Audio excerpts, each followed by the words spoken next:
My dear friends, our gospel text is from John chapter 13, from verse 31, 33a, and then from 34 to 35.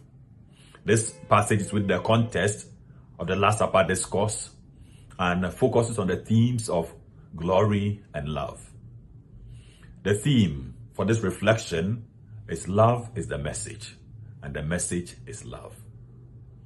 My hope is to focus on the second part of the passage where Jesus talks about giving the disciples a new commandment. My dear friends, that one word, which is the most used word, that one word which brings joy and also brings about a feeling of well-being, serenity, peace of mind and body, yet can be misused and abused and become the trigger for depression, is love. Jesus from the gospel reading tells the disciples that I give you a new commandment. Love one another as I have loved you.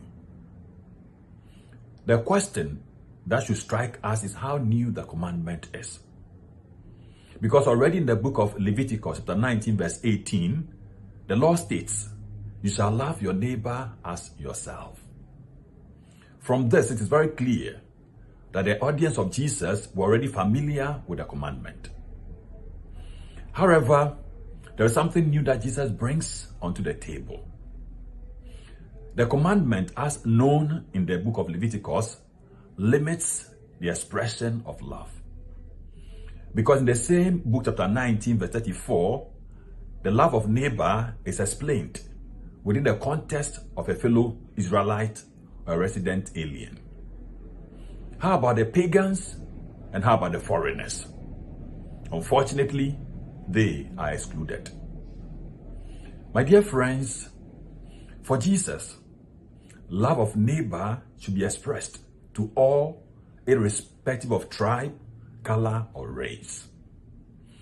When the question was put to Jesus about who is my neighbor, the response from Jesus was the story about the Good Samaritan. What Jesus, therefore, was teaching, per the text, is that for the disciples, love of neighbor means love of all. In other words, there should be no distinction when showing love. Love should not only be limited to the people who love us. The mark of discipleship is made manifest only through our ability to love. Hence, Jesus says, this is how people will know that you are my disciples. My dear friends, it's also important to note that to express this type of love, the model is Jesus himself. He says, love one another as I have loved you. He did not say love one another as you think or feel. He says, as I have loved you. The model for this commandment is Jesus himself. So the question is, how did he love us? Jesus demonstrated his love for his disciples and by extension to all of us by washing the feet of the disciples and by dying on the cross. So through service and through death, Jesus showed us how to love. In a world where the expression of love is based only on feelings, Jesus invites us to redefine our understanding of love.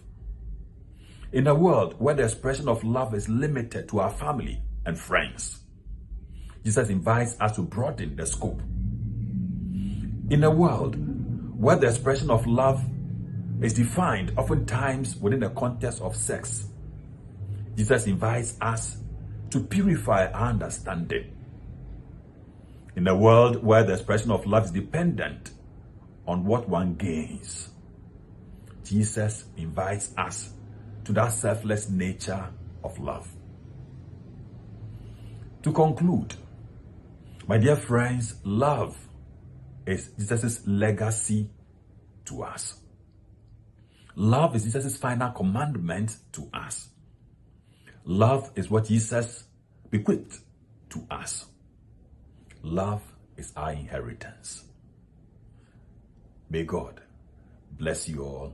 Amen.